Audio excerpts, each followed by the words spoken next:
નમસ્કાર મિત્રો, સ્ક્રીન ઉપર દેખાતી આ સ્લેટ અને પેન જુઓ. આ માત્ર ભણવાનું સાધન નથી, આ આપણા બાળકના સોનેરી ભવિષ્યની ચાવી છે. તમારા ઘરમાં, શેરીમાં કે પડોશમાં કોઈ એક નાનું બાળક છે જે 3 વર્ષનું થઈ ગયું છે, જે આખો દિવસ કાલી ઘેલી ભાષામાં પ્રશ્નો પૂછ્યા કરે છે. જો હા, તો તેના માટે એક બહુ જ મોટો ઉત્સવ આવી રહ્યો છે. એ છે આંગણવાડી પ્રવેશ મહોત્સવ. ઘણા લોકોને એવું લાગે છે કે આંગણવાડી એટલે માત્ર રસીકરણનું કેન્દ્ર અથવા તો બપોરે ગરમ નાસ્તો મળવાની જગ્યા. પણ ના, હવે સમય બદલાયો છે અને આપણી આંગણવાડીઓ પણ સ્માર્ટ બની ગઈ છે.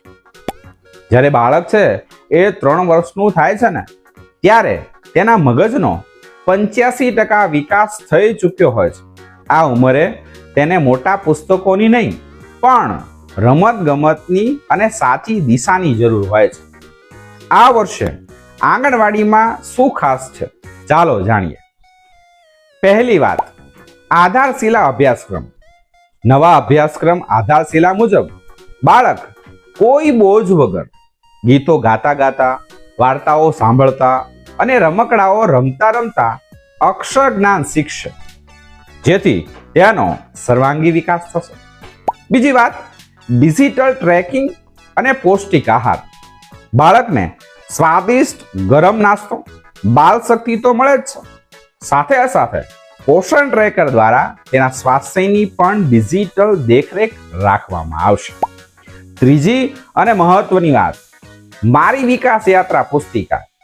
આ પુસ્તિકા બાળકની પ્રગતિનું એક દર્પણ છે, જે વાલીઓને બતાવશે કે તેમનું બાળક રોજ નવું શું શીખી રહ્યું છે.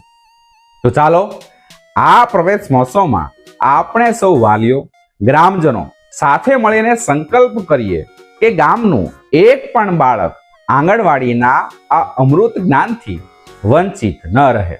આપણે સૌ ભેગા મળી આંગણવાડી પ્રવેશ મહોત્સવને સફળ અને ઉજ્જવળ બનાવીએ.